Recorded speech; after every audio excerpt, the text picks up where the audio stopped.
the person on the other side of the wall just hit the buzzer on their laundry. Oh goodness, I feel stressed.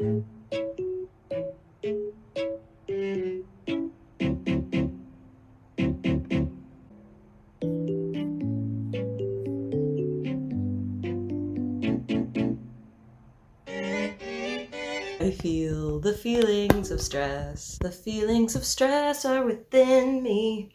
My life is so hard. No one understands my pain. This is fine, isn't it? I mean, we're recording, we're doing the damn thing. Oh man, having a body that can be perceived on a camera, having appearance about which to be insecure, be like, leave it alone, Chloe, it's just hair. Nobody ever cares about our hair as much as we individually care about our hair. Am I right? Leave a comment below if you agree. I think this is fine, right? I think we just need to start. I'm nervous all of a sudden. Why am I nervous? There's nothing to be nervous about.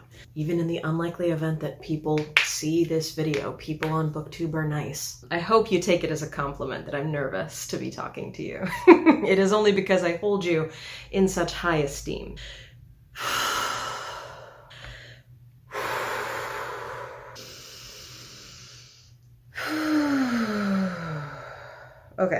Okay. Feeling a little stressed, feeling a little overwhelmed, and what we're gonna do is just start and push through, and whatever we end up recording will be fine. Let's imagine that there's chill, lo-fi music playing, and it's calming you down. I am channeling calm, lo-fi, chill, soothing energy. I am looking at the trees outside, blowing in the wind with their lovely autumnal colors.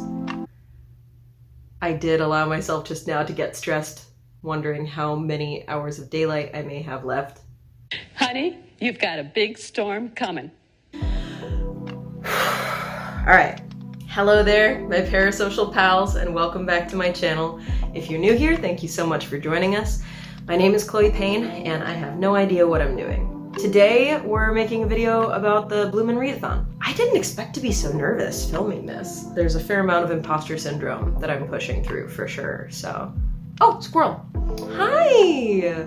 I have been starting to get more into watching booktube type stuff over the last year and a half or so. I really enjoy it, and a big part of the guiding principle North Star mission behind what I'm doing with my little YouTube hobby right now and spending more time on this channel is I just want to experiment with making the type of content that I like to watch. Particularly, I think that something about booktube and reading vlogs and readathon blogs in particular, it tickles the part of my brain that likes to have vlog type content, and that sort of getting to learn more about how other people live their lives and have a little long distance high five with somebody else who's just putting one foot in front of the other and making it through this fucking life one day at a time, but then also with a theme.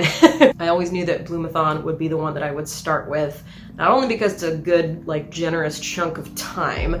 I don't read as much as I would like to. I'm not a terribly voracious reader right now, just with my schedule. So having a month instead of a weekend or a week was always going to be a good way for me to set myself up for success. And then also just, one of the creators that I watch the most in the booktube community is definitely Allison Pages, and I'm such a big fan of Kirstea as well. And so yeah, this is my first kind of reading related video.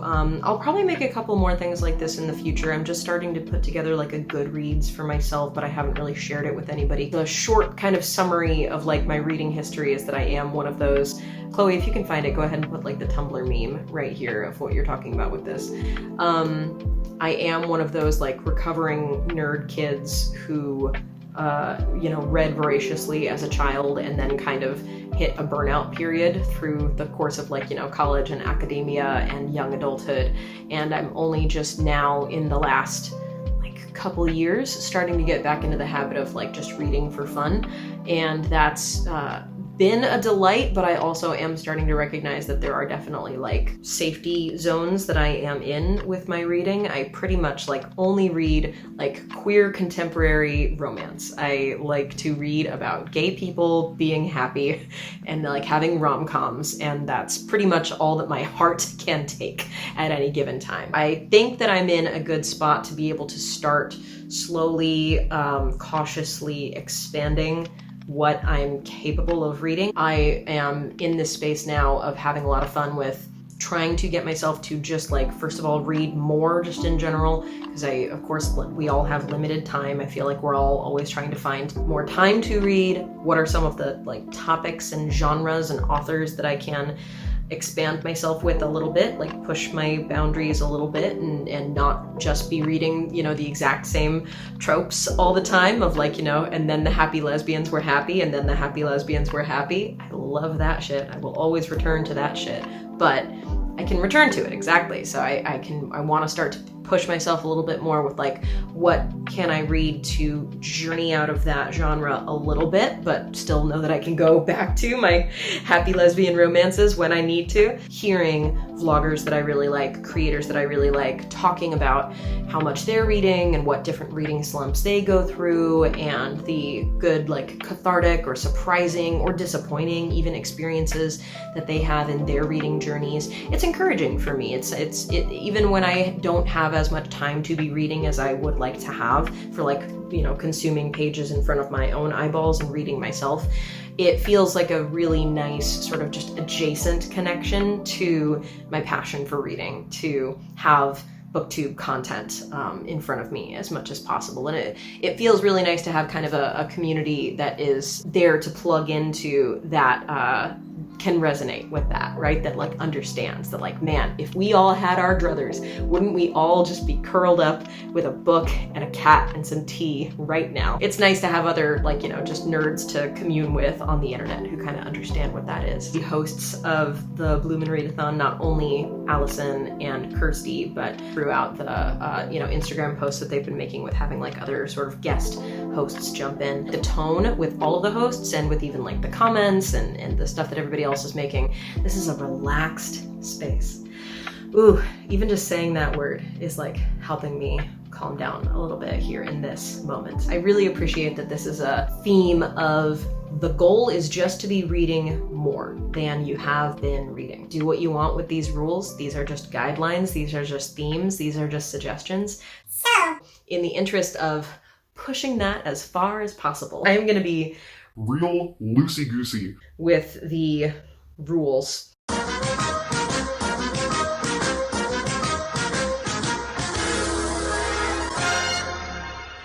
First and foremost, we are going to play fast and loose with these rules in order to give ourselves as many little participation trophies, partial participation trophies, just little serotonin. You know what, Chloe, maybe you didn't do the exact goal in its entirety, but you sure did do something, and so we're gonna recognize that and we're gonna celebrate that. I'm so excited by the time this is all over to have my little printed out paper bingo card that I'll tack up on my wall. I want that future version of me who has that bingo card taped up on the wall to have as many different fun little stickers and colors of marker and ways of marking accomplishments on that bingo card as possible. I want it to be covered in lots of different little celebrations, little opportunities to recognize partial successes or efforts that were made. We're looking for lots of opportunities to like broadly apply these books to like more than one different types of space. We're looking for lots of opportunities to give ourselves credit for like, even if we didn't finish the book, we started it. And I also, I took this as sort of an opportunity, since I do know I have that self-awareness about myself that I'm in a safety zone with my reading, in order to just like sort of learn more about like where my habits are at and like where I might be able to, you know, expand it in different directions and just learn more about like what the sort of topics are or types of reading are that I'm avoiding. That's part of why I'm applying the books to as many different spaces as I can, so that then by the end of it I can sort of look at it and say to myself, oh well yeah, of course a lot of these have to do with like gay shit, but not a lot of them have to do with grief. Not a lot of them have to do with potentially painful feelings.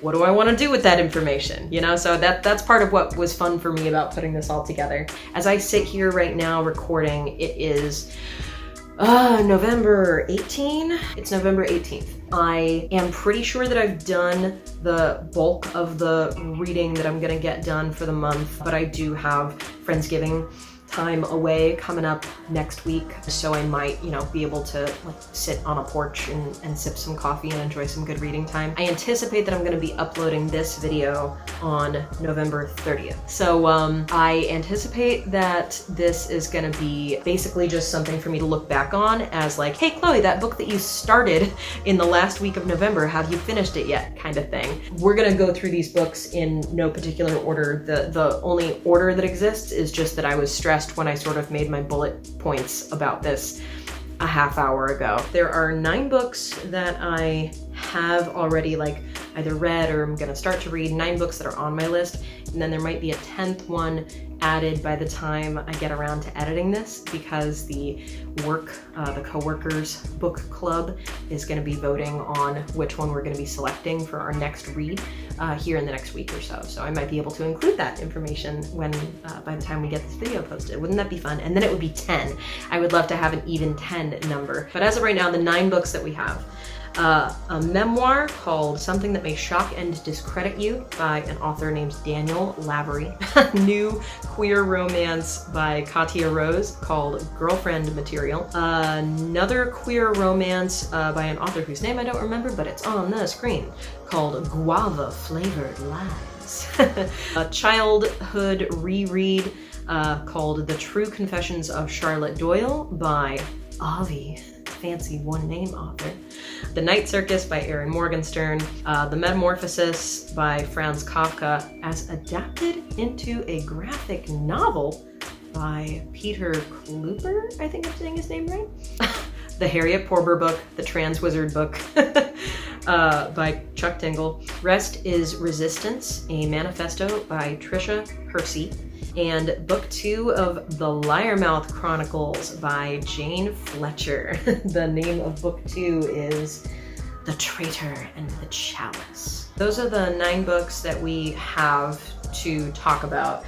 The way that my brain started to organize this, I printed out my bingo cards. By the way, fun fact, if you don't have enough printer ink in your printer and you try to print out this bingo card, you end up with like a paler version of it. Isn't that a fun little color palette? Look at the colors! Wow, isn't that fun? It turned into like pastels. I thought that was really interesting. So if you want a different way of being able to print this out for yourself but don't have like Photoshop skills, I like how that turned out. I was starting to like figure out, like organize my brain hole around which of these books fall into like which bingo spaces, I think. I ended up sort of like using this one as a draft as I thought about it, and then I was also able to actually print out the original.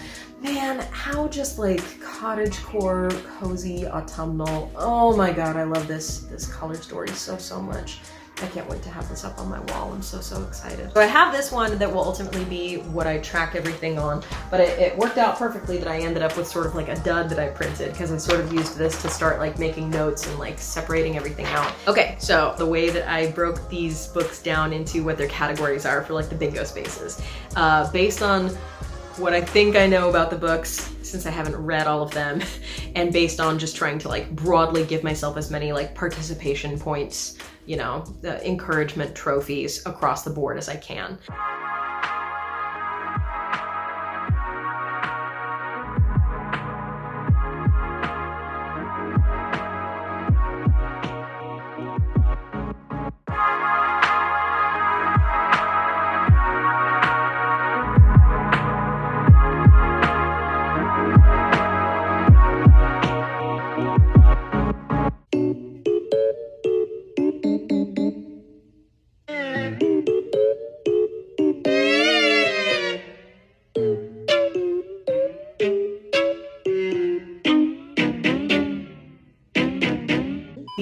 memoir by Daniel Lavery. That is, of course, the tree space because it is a nonfiction book. It is a snail space since for me it's going to be kind of a slower read just because my brain has a difficult time with memoirs.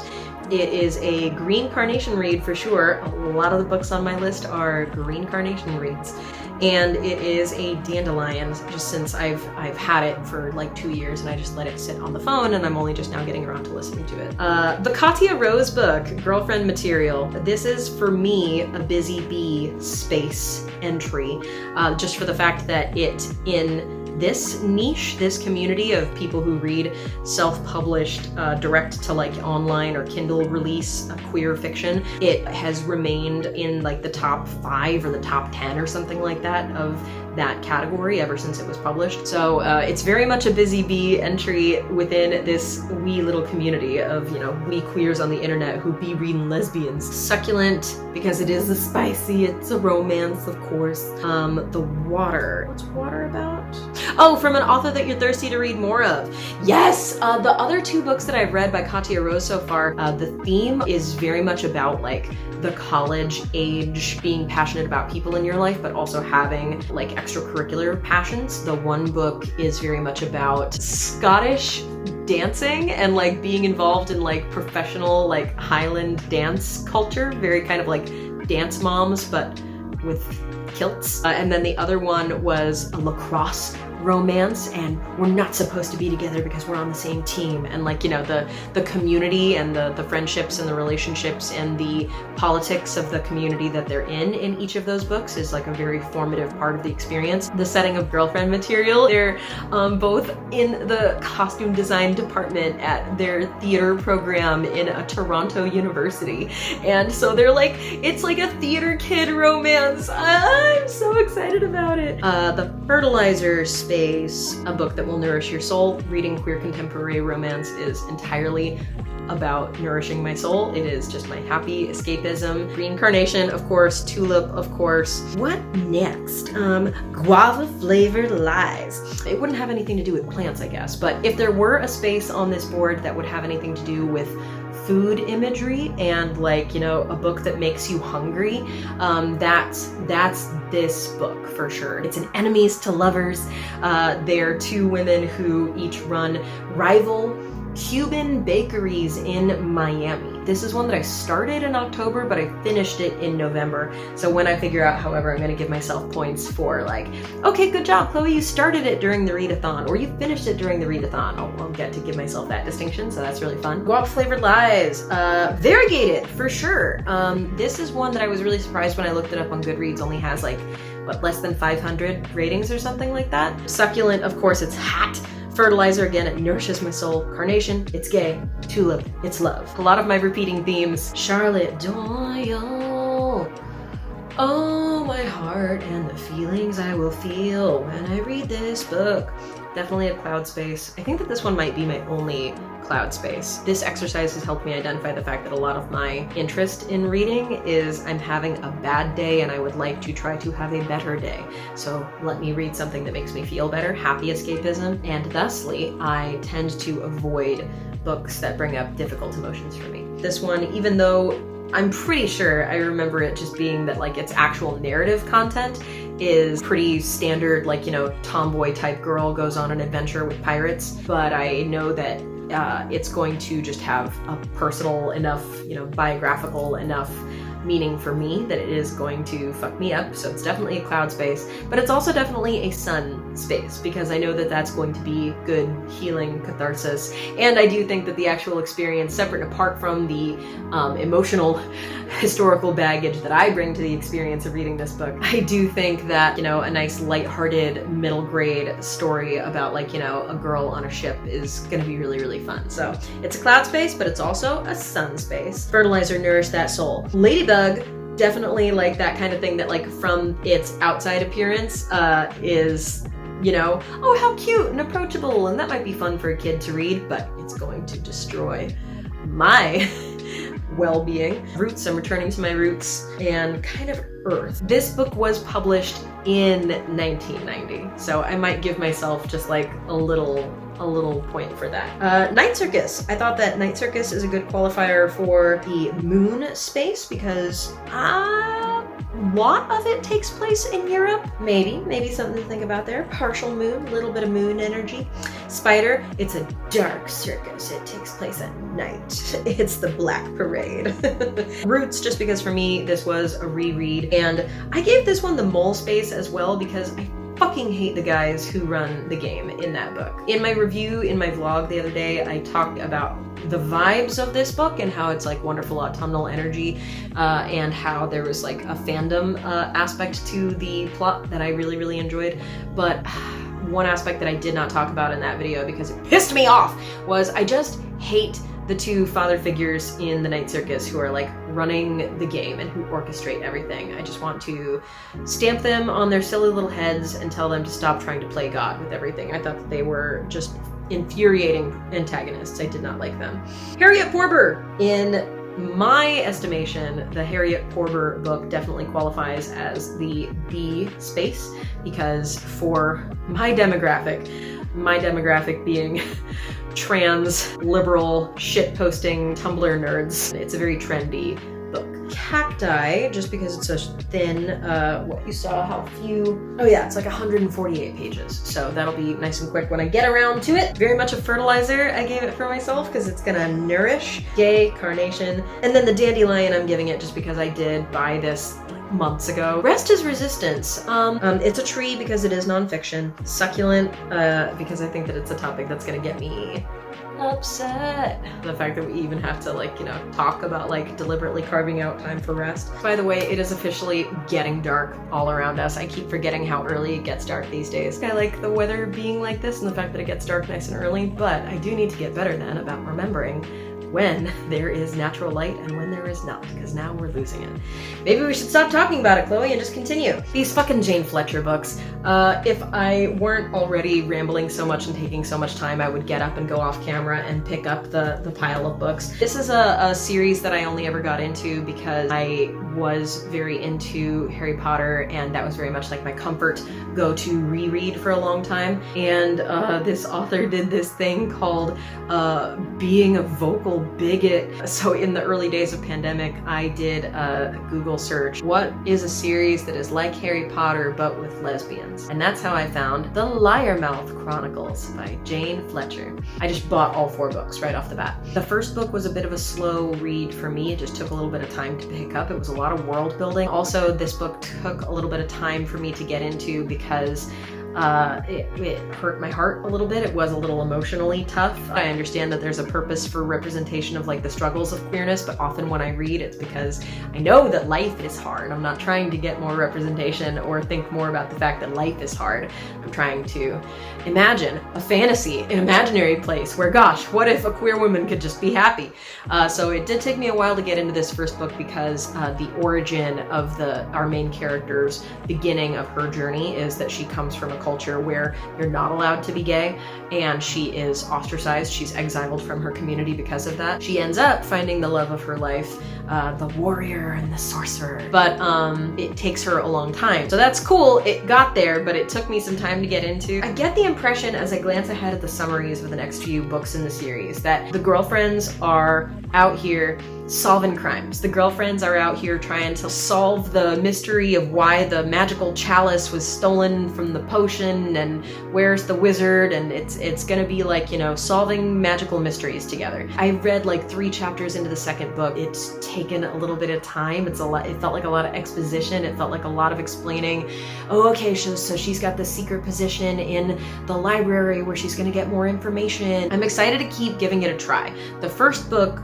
was, for me, a bit of a slog for the first third or so, and then it really, really picked up, and I want to give this second book, and hence the rest of the series, the opportunity to have that same pleasant turnaround for me. It just hasn't happened yet, but I want to give it the chance that it'll get there. Anyway, the bingo squares. Variegated, because I'd certainly never heard of these fucking books, and when I look on Goodreads, I think it's something like less than 1,000 ratings on Goodreads for just the first book even, and then it falls off for each of the subsequent 4 books in the series. Snail, since for me it is a little bit slow. Gay Carnation, Tulips for the Love, Dandelion.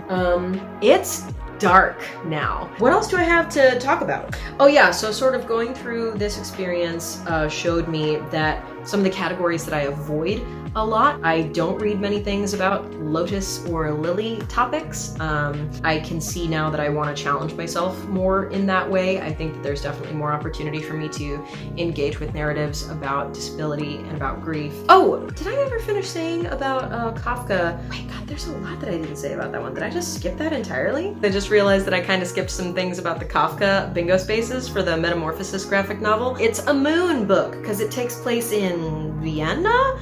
Austria, something like that. Cacti because it was really, really small and easy to consume. Propagation, I gave myself that because it's technically a classic that was then adapted into a graphic novel. Is it a stretch? Yes. Succulent because it made me angry because it was about capitalism. Oh, Earth because it's a classic. It was published, the original book was published obviously before 1990. And then Mole because what an antagonist to have capitalism as the, you know, anti of your book, the force that is dragging everything down.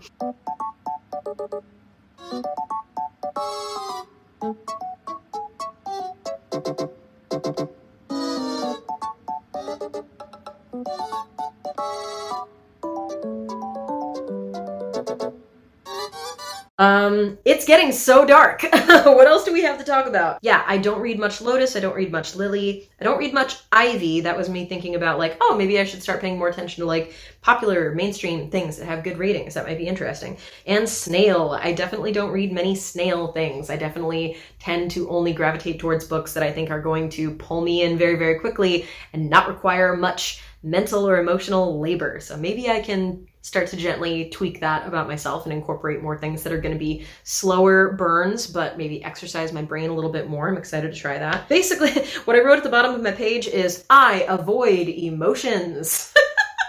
So really quick before we finish filming for this evening, you can see how I went through on my draft version. Wow, look at how all the colors are so different in the dimming light.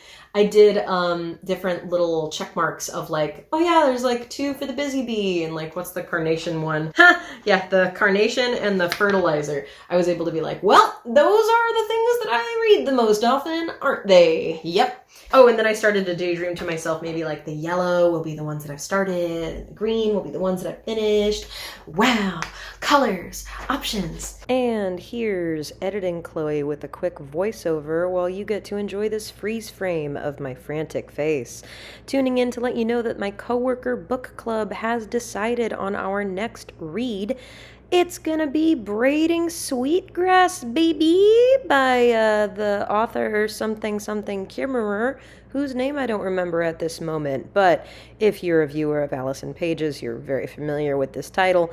It's almost as if this book ended up in my coworkers' pool of books to select from because they have an Allison Pages stan in their midst. So, I'm not going to include any information about that book on the bingo card because we're going on for a long, long time already, but very much looking forward to reading that. And when I do the follow-up video to this one that will be less hectic and make more sense and involve discussion of books having been actually read, I will look forward to including Braidingsweetgrass. Thank you for tuning in. I'm gonna stop talking for right now because I have talked us into the darkness. Look at how little light there is.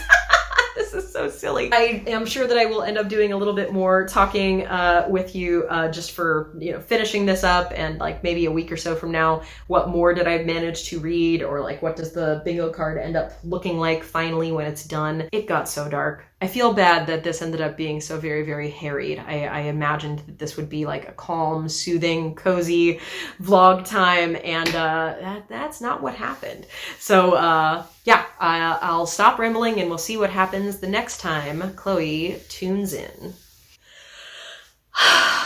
Well, what's up, bloomers? I considered very strongly re-recording, and it feels good to make the decision to just leave it be. 50% trying to move on from the perfectionism, you know, done is better than perfect, and there isn't some standard of perfection that I need to hold myself to. And I think it's also important for me to have those moments that sort of are reference to point back to. I like to consider like a best version of myself to be a calm, cool, collected person who has their shit together and doesn't get flustered easily.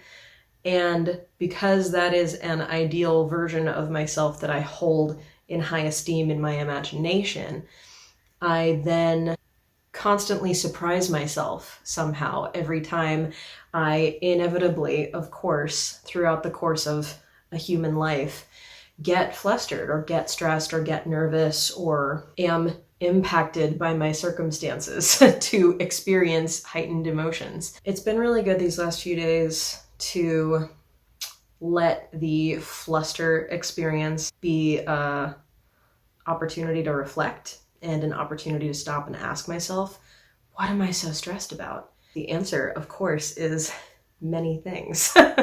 For me, this time of year just brings up a lot of old anxieties about performance for other people.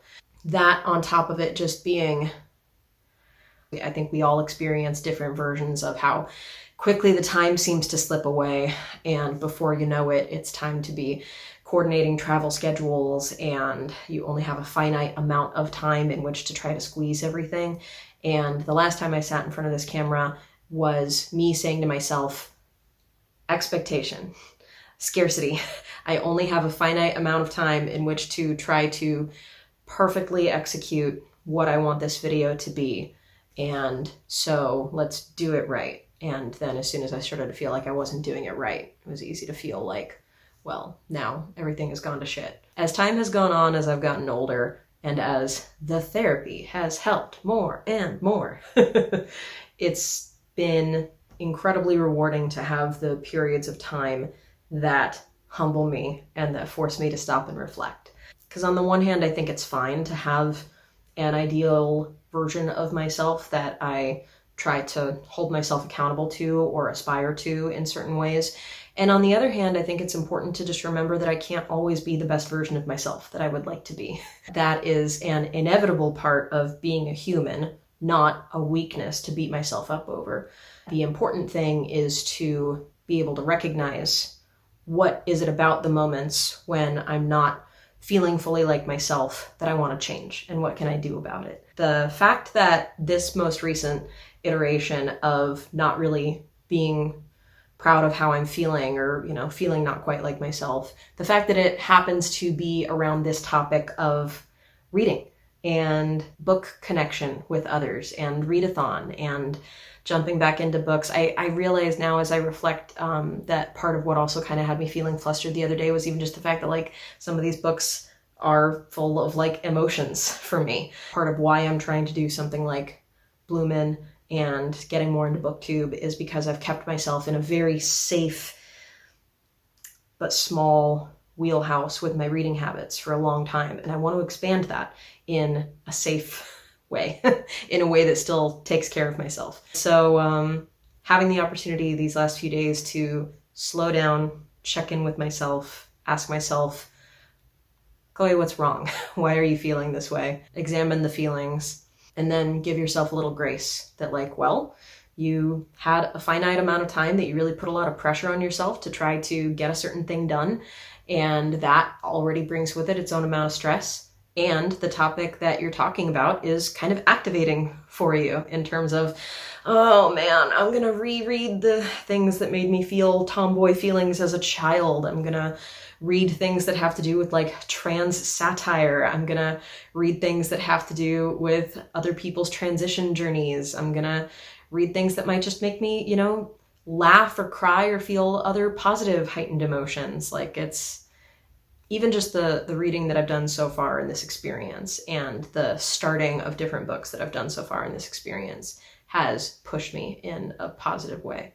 And I'm really grateful for that. I really recognize the privilege that it is to have time to dedicate to a hobby and to have a little online community of people who are pursuing similar goals, where we can all jump on these little silly places on the internet together and give each other long distance high fives and pats on the back of, good job, you tried. You tried something new, and you are introducing yourself to new ideas and giving yourself the opportunity to sit in those emotions that they bring up.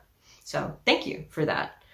I'm sure that the ending of this video is going in just the same kind of rambly direction as the first things that I filmed, but I feel a lot better about that now. I have, again, a finite amount of time in front of me. Today is, the day before Thanksgiving, and I have the rest of this evening that I just got home from running some errands. I have the rest of this evening to finish some laundry and get packed for going to do Friendsgiving stuff tomorrow. And I could sit and refilm my entire bloominreadathon video right now in a different way, a more polished way that I might imagine would be better.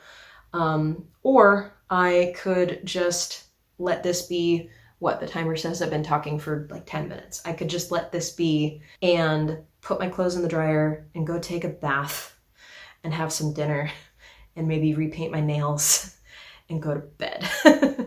And that sounds like better self-care, and set myself up for success for what I want to reflect on when this video is done. I hope for myself, I aspire that by this time next year, I will be participating in the bloominreadathon 2023 in a more complete way, in a way that involves starting and finishing some books within the actual month of November, in a way that involves reading something perhaps that like actually ticks on all of the boxes, and not just have the boxes that I don't tick be showing me what my blind spots are. So future Chloe, if you're watching this looking back in 2023, I hope we're making progress, and I hope that reading is still fun for you and that this experience is broadening your horizons and helping you feel a little more expansive.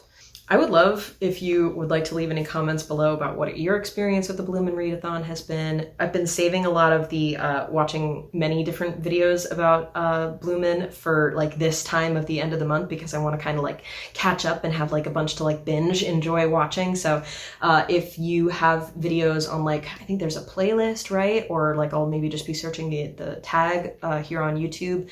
If you have Bloomin content that I can check out and enjoy watching and support you, I would love to do that. I love making friends with other small YouTubers. I think that this is such a fun and interesting hobby, and you know, finding other people who are putting themselves out there in different ways like this is really cool. If you've been interested in making a video like this and you haven't, I highly encourage you to just go give it a try. Like there's nothing, you know, that is gonna hurt you about like putting something on YouTube. Uploading that first video is the hardest, and once you're past that, you've ripped off that band-aid, and everything past that is a lot easier.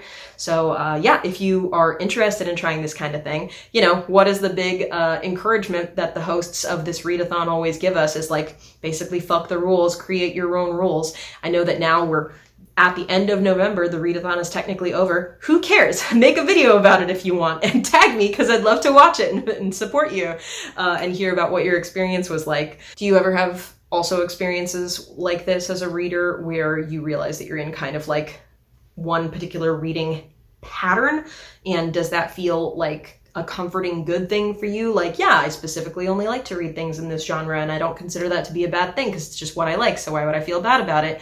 Or do you also sometimes feel this thing of like, yeah, I could probably be reading a little more outside my comfort zone here and there, let me try that? What does that feel like for you? Am I the only one who has that anxiety? I'm gonna leave some links down below. If you're feeling up to it, if your mental health is there, you can check out some organizations that could use some donations or some shares during this time. Also just some mental health resources. I know that this time of year can be difficult for many. So I'm trying to, for the next month or so, have this channel be a place of just levity and serotonin. I'm going to be putting some music up. I'm going to be putting up some like fandom compilation stuff. The theme of the channel for the next few weeks here is going to be, we're going to make it through this year if it kills us, right? We're going to make it through December, and I believe in us.